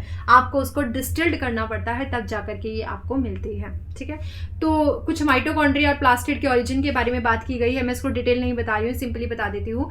चाहे माइटोकॉन्ड्रिया हो, चाहे आपके पास प्लास्टिड क्लोरोप्लास्ट हो, ये दोनों ही ऐसी ऑर्गेनेल हैं जो बेसिकली अपना चीज़ें खुद कर सकती हैं, क्योंकि इनके पास खुद का डीएनए होता है, खुद के राइबोसोम्स होते हैं और ये कंप्लीटली डिपेंडेंट नहीं होते न्यूक्लियस के ऊपर। इनका ओरिजिन माना जाता है बाय द एंडोसिम्बायोटिक थ्योरी। ऐसा माना जाता है कि इनिशियली जब इवोल्यूशन हो रहा था अर्थ के ऊपर, तो उस टाइम पर जो प्लास्टिड था और जो माइटोकॉन्ड्रिया आज कहा जाता है जिसे, वो काइंड ऑफ बैक्टीरिया हुआ करते थे। वो अपना खाना वाना सब कुछ खुद बना लेते थे, सब कुछ खुद कर लेते थे, लेकिन उन्होंने थोड़ा और फायदा लेने के लिए किसी यूकैरियोट के अंदर एंट्री कर ली और उन्हें समझ आया कि यूकैरियोट से उन्हें ज़्यादा फायदा हो सकता है। प्लस यूकैरियोट को भी लगा कि इस प्रोकैरियोट को अगर मैं अपने साथ रखता हूँ तो मुझे ज़्यादा फायदा हो सकता है।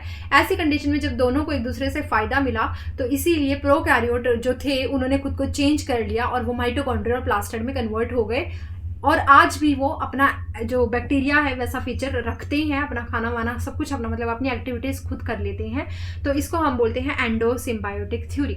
ठीक है, तो यही चीज़ें थी इसमें। और इसके अलावा हमने कुछ माइटोकॉन्ड्रिया के पॉइंट यहाँ पे लिख रखे हैं, मैं पोज कर देती हूँ, मतलब काइंड ऑफ आपके लिए दिखा देती हूँ, आप इसको देख लो कि क्या होता है माइटोकॉन्ड्रिया और क्या होते हैं आपके क्लोरोप्लास्ट। माइटोकॉन्ड्रिया के अंदर ईटीएस रन करती है। क्लोरोप्लास्ट में कैसे कैसे आपको जो क्लोरोप्लास्ट हैं वो दिखाई दे सकते हैं, नंबर चेंज हो सकता है। जैसे क्लेमाइडोमोनास में सिर्फ एक क्लोरोप्लास्ट होता है, मीजोफिल सेल में 30 से 40 क्लोरोप्लास्ट होते हैं। शेप में वेरी कर सकते हैं क्लोरोप्लास्ट, जैसे क्लेमाइडोमोनास के अंदर क्लोरोप्लास्ट का शेप जो होता है कप शेप होता है, जाइगोनिमा के अंदर स्टिलेट शेप होता है, यूलोथ्रिक्स के अंदर कोलर और गडल शेप होता है, रेटिकुलेट जो होता है वो किसके अंदर होता है, उडोगोनियम फंगस के अंदर होता है। स्पाइरल होगा आपको स्पाइरोगायरा के अंदर मिल जाएगा, डिस्कॉइड आपको विचेरिया के अंदर मिल जाता है, स्पाइरल आपको फिर से क्लोरेला के अंदर भी मिल जाता है, और बाइकॉन्वेक्स शेप का जो क्लोरोप्लास्ट है वो एंजियोस्पर्म के अंदर मिल जाता है। तो ये कुछ बातें थी। उसके अलावा कुछ पॉइंट्स दिए गए हैं जो बहुत ही सिंपल है माइटोकॉन्ड्रिया के रिगार्डिंग, मैंने cell the unit of life chapter में पढ़ा रखे हैं, आप जाके देख सकते हो, प्लेलिस्ट को चेक कर सकते हो। प्लास्टिड के बारे में डिटेल में बात की गई है। डिफरेंट तरह के प्लास्टिड्स होते हैं, ल्यूकोप्लास्ट होता है, क्लोरोप्लास्ट होता है, क्रोमोप्लास्ट होता है। ल्यूकोप्लास्ट का कलर नहीं होता, ल्यूकोप्लास्ट में अमाइलोप्लास्ट, एल्यूरोप्लास्ट, इलायोप्लास्ट। अमाइलोप्लास्ट वो होते हैं जो स्टार्च को स्टोर करते हैं, एल्यूरोप्लास्ट वो होते हैं जो प्रोटीन को स्टोर करते हैं, इलायोप्लास्ट वो होते हैं जो फैट को स्टोर करते हैं। बेसिकली वाइट और कलरलेस होते हैं, स्टोरेज का काम करते हैं। क्लोरोप्लास्ट ज़्यादातर ग्रीन कलर के होते हैं, फोटोसिंथेटिक यूनिट होती है और ये आपका फोटोसिंथेसिस में हेल्प करते हैं। उसके अलावा क्रोमोप्लास्ट जो होते हैं कलर होते हैं, जैसे कि हरे रंग का टोमेटो जो होगा वो रेड कलर में कन्वर्ट हो जाता है टाइम के साथ। चिली होगी ग्रीन कलर की तो वो रेड हो जाती है, आलू होगा ग्रीन कलर का तो वो व्हाइट हो जाता है। ये सब क्रोमोप्लास्ट की वजह से होता है। उसके बाद there is a we can say एक टर्म है क्वांटाजोम्स हम इसको बोलते हैं, इसको हम फोटोसिंथेटिक यूनिट भी बोलते हैं। इसमें कहा जाता है कि जो थाइलाकॉइड है, थाइलाकॉइड के अंदर पिगमेंट सिस्टम होते हैं। तो क्लोरोफिल आपने पढ़ा होगा, एक रिएक्शन सेंटर है, वहाँ पे लाइट हार्वेस्टिंग कॉम्प्लेक्स होता है, फोटोसिंथेसिस में मैंने पढ़ाया था। तो वहाँ पे जो क्लोरोफिल होता है उसके 230 मॉलिक्यूल प्रेजेंट होते हैं, जिसमें से क्लोरोफिल ए के 160 मॉलिक्यूल होते हैं, क्लोरोफिल बी के 70 मॉलिक्यूल होते हैं, और कैरोटीनॉइड जो उसके साइड में होते हैं एसेसरी पिगमेंट की तरह जो काम करते हैं, इनके 50 मॉलिक्यूल होते हैं। अब एक क्वांटम का क्या मतलब है कि जब एक फोटोन पड़ता है, एक लाइट का पैकेट पड़ता है, एक लाइट एनर्जी आती है एक फोटोन की फॉर्म में, वो कितने नंबर ऑफ ऑक्सीजन, कितने ऑक्सीजन को वो रिड्यूस करती है, that is a quantum yield. अब आपको पता है कि ऑक्सीजन जो है वो एक बेसिकली यहाँ पे लिखा है कि number of molecules of oxygen evolve from one photon is called quantum yield. ध्यान रखना कि यहाँ पे जो मॉलिक्यूल ऑक्सीजन के रिमूव होंगे या इवॉल्व होंगे फ्रॉम वन फोटोन, उसको हम क्वांटम यील्ड बोलते हैं। और वो कितने होते हैं, 1/8 होते हैं, यानी 0.125 हमें बेसिकली ऑक्सीजन, वो बेसिकली हमें क्वांटम यील्ड मिलता है। तो आई hope this is a completion of the chapter. I hope आपको मेरा पूरा चैप्टर समझ में आया होगा। कोई डाउट हो तो प्लीज़ मुझे बताइएगा। मैं एक बार आपको बता देती हूँ कैसे कैसे हमने यहाँ पे किया था और क्या क्या हम कर चुके हैं। ऑलमोस्ट हमने सब किया यहाँ पे, है ना। 5 पेज का मैंने पूरा एक चार्ट आपके सामने दिया था और इसमें कुछ चीज़ें मैंने आपको बताई थी कि जैसे रेस्पिरेशन के बारे में हमने बात की थी, ग्लाइकोलिसिस हमने पढ़ा, हमने क्रैब साइकिल पढ़ी और हमने बहुत सारी और भी चीज़ें पढ़ी थी और ETS हमने पढ़ा। फाइनली मैंने आपको बहुत इंपॉर्टेंट चीज़ें बताई, कौन कौन से फैक्टर अफेक्ट करते हैं। तो ये सब चीज़ें हमने पढ़ी थी। तो अब मिलते हैं नेक्स्ट चैप्टर में। तो इसके लिए हम रखेंगे प्लांट ग्रोथ वाला चैप्टर हम नेक्स्ट रखने वाले हैं। तो बी विद मी और ट्राई कीजिएगा कि सारी चीज़ें आप बना सको, लिख सको। लिखने का टाइम नहीं होगा, आई नो, तो आप मेरे टेलीग्राम चैनल को ज्वाइन कर सकते हैं। वहाँ पे एक चैनल है जो मेन चैनल है और एक चैनल है जो डिस्कशन का चैनल है। तो वहाँ पे आप अपनी क्वेरीज मुझे लिख सकते हैं। दोनों को मैं पिन कर दूंगी। दोनों एक्चुअली ऑलरेडी मेरे चैनल पे उनका लिंक मिल जाएगा, तो आप जाकर के देख सकते हैं। दोनों मैं डिस्कशन में भी नीचे डिस्क्रिप्शन बॉक्स में भी दे दूंगी। Please subscribe the channel. अगर आपको पसंद आ रही हैं वीडियोज़ और मेरे नोट्स अगर आपको समझ में आ रहे हैं तो प्लीज़ मुझे मोटिवेट कीजिए ताकि मैं और फ्यूचर में ऐसी वीडियोज़ बना सकूँ। चलिए मिलते हैं नेक्स्ट चैप्टर के लिए नेक्स्ट वीडियो में। Thank you, all the best, stay tuned with me.